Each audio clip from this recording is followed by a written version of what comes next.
Hello, welcome back to the channel. We're going to be continuing on with another legend unit from the Necron faction. This time looking at Toholk the Blinded. He's another named character. You'll find him on the Necron Forge World Warhammer Legends area by going onto the Warhammer community page, clicking FAQs and download, then you'll find Warhammer Legends, then you just simply click Warhammer 40k, Warhammer Legends, and then his data sheet will be there for you to download on a PDF file. So the reason why we're doing the Legends is because of the poll we did a few weeks back, and 77% of you guys wanted me to review the Legends. There's only in fact 3 of them for the Necron Force, and we've already done one of them, which was Cut Like the World Killer. So if you get to see that one, go check that one out. It does have quite an unfortunate rating, and you'll see why in that video, and you'll probably see the same thing in this video as well, unfortunately. So without further ado, let's get on with this review. So of course this guy also doesn't have a model, they didn't bother to actually produce it. He's going to be coming in at 4 power level or 80 points, and he's going to be a named HQ character for you to use. Now he's got a movement of 5 inches, weapon skill 3+, ballistic skill 5+, strength 4, toughness 4, wounds 4, attacks 1, leadership 10 and a 4+ save. So quite basic stats there, not very good with the attacks with only 1, and that ballistic skill of a 5+ is also a little bit of an annoyance, because it's not often you see that with Necron characters. But hey, he is blinded after all, right? So as for the weapons that are going to be equipped with Toholk the Blinded, he's got a transdimensional beamer and the Aeon Stave. So let's go through those to begin. The transdimensional beamer, 12-inch range, assault 1, strength 4, -3 AP and the damage is 3. So a lot of damage in that. It's actually the same weapon that could be taken with the Canoptic Wraith, but it is only 1 shot, and with that ballistic skill value of a 5+, it means more often than not you're going to miss with it. Then he's got the Aeon Stave, which is both a shooting and a melee weapon. In terms of range, it's got 18-inch range, assault D3, strength 5, -2 AP, 1 damage with the blast keyword,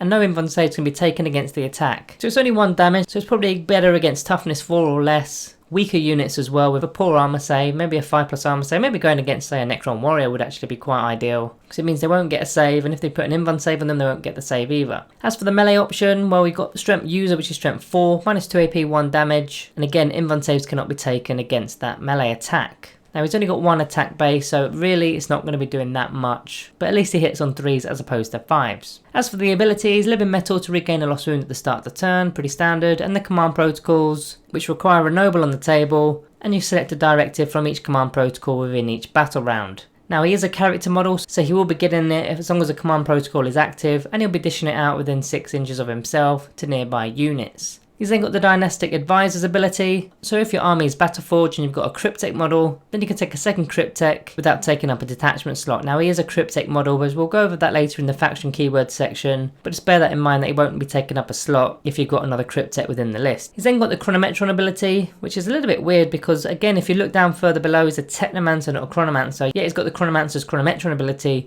but in the command phase, a dynasty unit within 9 inches of the model can reroll their charge rolls and have a 5+ invulnerable save. He's then got Eternal Engines, so done in the command phase, you select 1 friendly main arc vehicle unit within 6 inches of the model. When they use their Living Metal ability, they get to regain D3 as opposed to 1 lost wound in that turn. Not too bad. Then he's got the Predictive Strategist. If your army is Battleforged and is on the table once per battle, when you use a stratagem, the model can use its predictive strategy. If it does, reduce the CP cost of the stratagem by 1 to a minimum of 0. But it is only once per battle, so really you're only saving 1 command point there throughout the entire game. Then finally he's got the Transplinter Mantle for the 4+ invulnerable save, which again is a Chronomancer thing, so I'm not quite sure why he's a Technomancer. As for his actual Warlord trait, it's got that Inspiring Leader aura, which is a +1 to the leadership characteristics of models within 6 inches, so pretty trash there. So onto those faction keywords. You probably guessed it by now, and especially if you've already watched the previous video with Cut Like the World Killer. So he doesn't actually have the Dynasty keyword because he's a part of the Maynarch Dynasty. And if you look back at all the abilities that he's got, it's going to be a Maynarch unit within 9 inches for the Chronometron ability, or a Maynarch vehicle within 6 inches for the Eternal Engines ability. So what I'm trying to get at is you need to be playing with the Maynarch Dynasty in order to be able to use his abilities. And of course in the Necron Codex there is no Maynarch Dynasty rules or buffs. So you're effectively giving up all your rules and buffs just by bringing this guy in. As for the rest of his actual keywords, he's an infantry model, he's a character for that Lookout Sir ability, and he's a cryptek as well as a Technomancer, which again I'm not sure why he's a Technomancer. He's clearly a Chronomancer in terms of his actual rules, but maybe the lore has him down as a Technomancer. I'm not that big on the lore, so I wouldn't know the answer to that one. As for the actual stratagems that you can use, well there's only really one, which is the Resurrection Protocol stratagem. So if your cryptek dies, at the end of the phase you can roll a 4+, get him stood back up again on D3 wounds remaining. If that's if you're really desperate to be putting out those buffs to other units, or if you just want to deny your opponent some victory points for their secondaries for assassination perhaps. Now the Deathless Arise stratagem, which is normally working on a Technomancer, is not going to work on this guy because he doesn't have the Rites of Reanimation ability, so you're not going to be able to use that stratagem. To be able to use the Rites of Reanimation twice would be nice if he had that ability, but unfortunately it doesn't.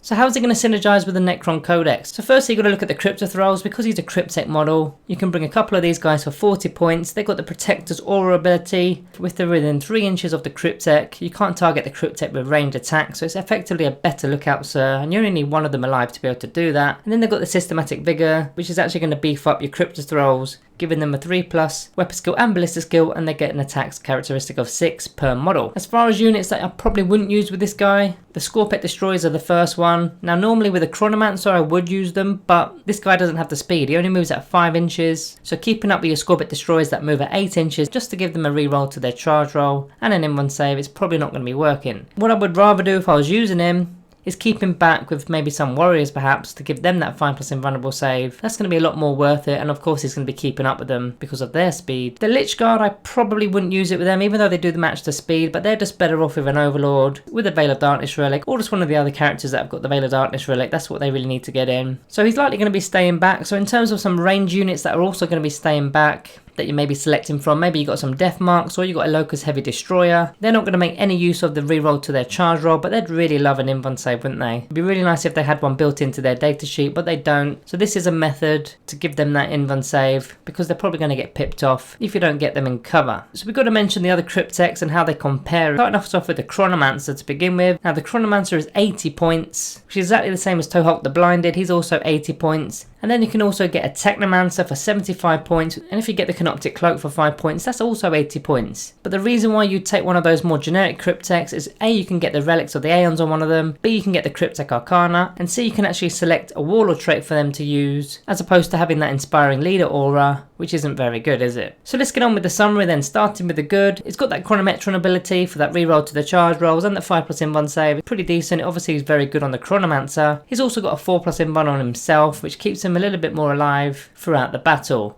Now he's going to be saving you 1 command point per game with a stratagem, which isn't too bad, and he's healing vehicles D3 for their living metal. I mean, you could just roll a 1 for the living metal, but it is every turn, so eventually we'll get some better use out of that one. Then finally it's got access to the Cryptothralls, which won't take up a detachment slot because you've got a Cryptek model within the list. As for the bad, there's no relic options, you've got no choice of Warlord trait, and the one you've got is actually pretty bad. Giving units an extra bit of leadership when we've already got the best leadership in town at leadership 10, we don't really need it. You've got no Arcana access, you've got no Dynasty keyword, so we are stuck with the Maynard Dynasty, which has absolutely no rules whatsoever within the Codex. Then I put here, is it a Technomancer or is it a Chronomancer? It kind of feels like a bit of both, but really what you should be doing is just getting one of those generic models for the exact same points cost as well, and of course they're going to have the Dynasty keyword, which is the most important factor there. Then finally, he's short range and offers belly for anything in melee, and even at range he's got a 5+ ballistic skill value, which of course means those ranged attacks aren't that reliable. So before we get onto the rating, let's get the shout out of the day done for a comment made on the Kutlak the World Killer review we did recently. This is going to Anti-Kahu. They made a comment about Kutlak's abilities,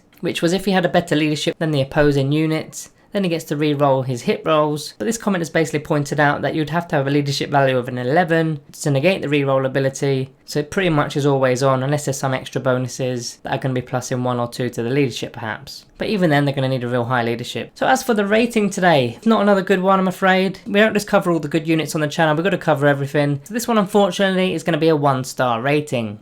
It pretty much all comes down to that Dynasty keyword. It doesn't have it, and he's got the Maynard Dynasty. If he did have the Dynasty keyword, he probably would be a 2.5 to a 3-star model. Not as good as a Chronomancer, of course, but that Chronometron ability is still pretty decent, but can only be used on that Maynard Dynasty, which you're never going to really use, are you? Guys, let me know if you use this unit, and how do you use it? We all like to know, we all like to see your experiences within the comments, and the best comment will be shouted out on the next Necron video. So guys, like the video and drop a sub on your exits. Thank you all for watching, and I'll see you next time.